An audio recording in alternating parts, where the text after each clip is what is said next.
آستان علیہ چورا شریف پیران دے پیر حزب اللہ۔ حضور کا مقام ہماری سمجھوں سے بالا تر، حضور کا مقام ہمارے فہموں سے بلند تر، حضور کا مقام، مرتبہ، شان ہمارے علم میں، ہماری عقل میں، ہمارے فہم میں، ہمارے ادراک میں نہیں آ سکتا۔ حضور کا مقام، شان ہمارے علموں سے بلند ہے، عقلوں سے بلند ہے، فہموں سے بلند ہے، اس لیے کہ اللہ نے جنہیں بنایا اپنا محبوب ہے، ان کی شان کا اندازہ کون کر سکتا ہے؟ اللہ نے جنت کو بنا کر جنت کے پتوں پر، عرش الہی پر، جنت کے ہر بوٹے پر، ہر پتے پر، ہر حور کے سینے پر نام مصطفیٰ کی مہر لگا دی ہے۔ ہر ایک کے سینے پر، ہر حور کے سینے پر، ہر جنت کی کھڑکی پر، ہر جنت کے دروازے پر، ہر جنت کے پردے پر، ملائکہ کی آنکھوں کے درمیان حضور کے نام کو لکھ دیا ہے۔ جنت کے دروازے پر حضور کے نام کی مہر لگا دی گئی، کلمہ طیبہ لکھا ہوا ہے، حضور کے نام کی مہر لگا دی۔ اس لیے کہ جب کوئی کمپنی کو شے بنائے بلا تشبیہ و تمثیل، جب کوئی کمپنی والے کوئی شے بنائے اوپر اپنے نام کی مہر لگا دیتے ہیں، اس کا مطلب یہ ہے کہ یہ شے میری ملکیت میں ہے۔ تو اللہ نے ساری جنت کو بنا کر اوپر نام مصطفیٰ کی مہر لگا دی۔ اللہ نے فرمایا لوگوں یاد رکھنا جنت کا خالق خدا ہے اور خدا کی عطا سے مالک پیارا مصطفیٰ ہے۔ سارے بولو ہاتھ کر کے بولو نعرہ رسالہ، نعرہ رسالہ، نعرہ حیدری۔ ہم پیارے نبی کے، لجپال نبی کے، غمخوار نبی کے، محبت رسول ہی ایمان تب مکمل ہوگا جب رسول اللہ کی محبت دل میں ہوگی۔ حدیبیہ کا مقام تھا، صلح نامہ کی شرائط لکھی جا رہی تھی۔ قریش کا سفیر حضرت عروہ بن مسعود ثقفی آئے، انہوں نے دستخط کیے، ادھر سے پیارے آقا علیہ السلام نے دستخط کیا اور لکھا محمد رسول اللہ۔ قریش کا سفیر جو ابھی تک حضرت عروہ بن مسعود ثقفی ایمان نہ لائے تھے، کہنے لگے اگر ہم آپ کو اللہ کا رسول مانتے پھر تو جھگڑا ہی کوئی نہ تھا، یہاں پر محمد رسول اللہ کو کاٹ کر محمد بن عبداللہ لکھیے۔ حضور نے فرمایا علی کاٹ کر لکھ دو محمد بن عبداللہ، کاٹ کر لکھ دو محمد رسول اللہ، کاٹ کر محمد بن عبداللہ لکھ دو۔ حضرت علی کہنے لگے یا رسول اللہ میرے جسم کے تو ٹکڑے ٹکڑے ہو سکتے ہیں، بازوؤں کے ٹکڑے ٹکڑے ہو سکتے ہیں، پر میں آپ کے نام محمد رسول اللہ کو نہیں کاٹ سکتا، محمد رسول اللہ کو کاٹ کر محمد بن عبداللہ نہیں لکھ سکتا۔ حدیبیہ کے مقام پر حضور نے اپنا سفیر بنا کر حضرت عثمان غنی کو بھیجا قریش والوں سے صلح کے معاملات طے کرنے کے لیے۔ قریش والے کہنے لگے عثمان تم 6 برس کے بعد آئے ہو، یہ کعبہ ہے، یہ تم ہو، طواف کر لو۔ حضرت عثمان غنی کہنے لگے قریش والو کنت لا اطوف بہ حتی یطوف بہ رسول اللہ، میں ہرگز کعبے کا طواف نہیں کروں گا جب تک میرا محبوب ساتھ نہ ہوگا۔ سبحان اللہ۔ میں ہرگز کعبے کا طواف نہیں کروں گا جب تک میرے محبوب آقا ساتھ نہ ہوگے۔ مطلب کیا؟ مطلب یہ کہ قریش والو تمہارے نزدیک کعبہ مکہ میں ہے، پر عثمان کے نزدیک اس کعبے کا کعبہ محمد رسول اللہ۔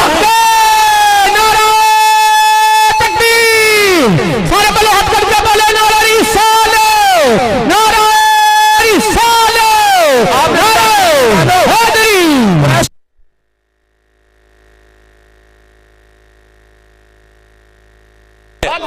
اللہ اللہ اللہ اللہ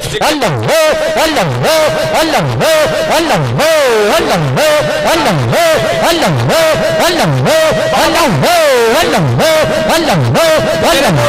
اللہ سبحان اللہ۔ یہی بات تو ہم کہتے ہیں جو حضرت عثمان غنی نے کہی کہ میں ہرگز کعبے کا طواف نہیں کروں گا جب تک میرا محبوب ساتھ نہ ہوگا۔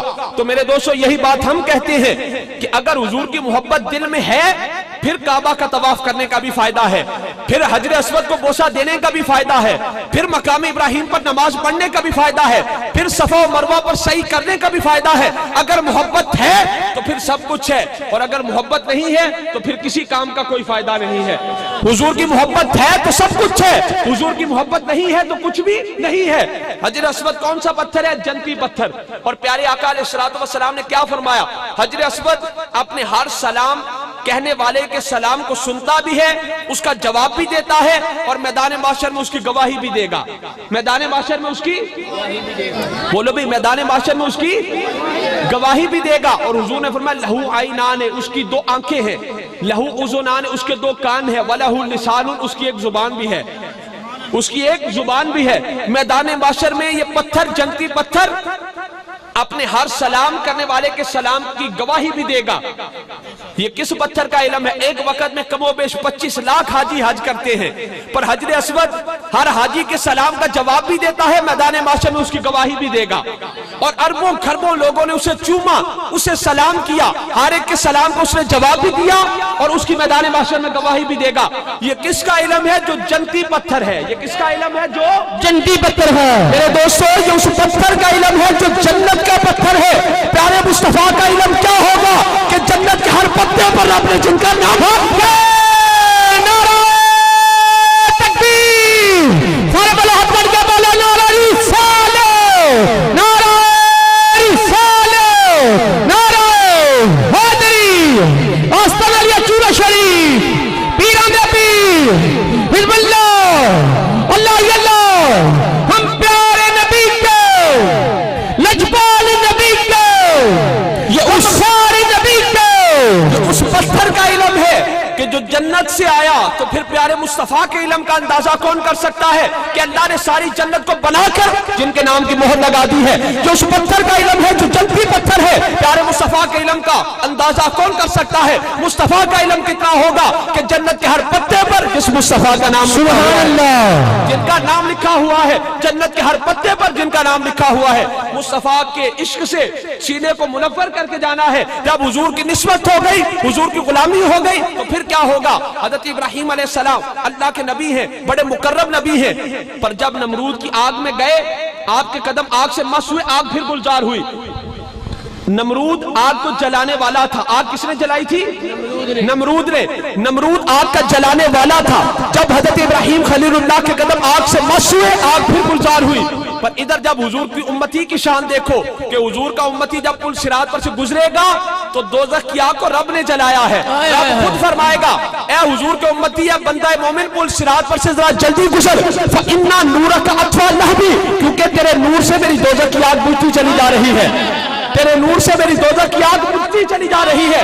حضرت انس حضور کے صحابی تھے، ان کے پاس حضور کا ایک رومال تھا۔ جب وہ رومال مبارک اس سے کوئی شے لگتی، اسے تنور میں پھینکتے، تنور اس شے کو کھا جاتا اور رومال صحیح سلامت نکل آتا۔ رومال حضرت انس کے پاس حضور کا تھا۔ حضور نے ایک مرتبہ اس سے ہاتھ مبارک صاف کیے۔ حضرت انس اس رومال کو سنبھال کر رکھ لیتے ہیں۔ بعد میں جب کبھی اس رومال کو کوئی شے لگتی، حضرت انس اس کو تنور میں پھینکتے، وہ تنور اس شے کو کھا جاتا، وہ رومال صحیح سلامت نکل آتا۔ تو میرے دوستو، وجہ کیا تھی؟ اس رومال کی نسبت ہو گئی تھی حضور سے۔ سبحان اللہ، جس رومال کی نسبت ہو جائے حضور سے، اس پر تنور کی آگ اثر نہیں کرتی۔ جس بندے کی نسبت ہو جائے مصطفیٰ سے، اس پر دوزخ کی آگ اثر نہیں کرتی۔ نعرہ تکبیر، سارے بلے ہاتھ بن کے بولے نعرہ رسالہ، نعرہ رسالہ، نعرہ حیدری، آستان علیہ چورہ شریف، پیران دے پیر، حزب اللہ، اللہ اللہ۔ اس لیے حضرت ابراہیم خلیل اللہ ہے۔ خلیل کا مطلب بھی دوست ہے، حضور حبیب اللہ ہے۔ حبیب کا مطلب بھی دوست ہے، خلیل کا مطلب بھی دوست، خلیل کا مطلب بھی دوست، خلیل کا مطلب بھی دوست، حبیب کا مطلب بھی دوست۔ پر خلیل وہ دوست ہے جو رب کو چاہے، حبیب وہ دوست ہے جس کو رب چاہے۔ سبحان اللہ، خلیل میں پوشیدہ ہے طالب ہونا، حبیب میں پوشیدہ ہے مطلوب ہونا۔ خلیل وہ دوست ہے جو رب کو چاہے، حبیب وہ دوست ہے جس کو رب چاہے۔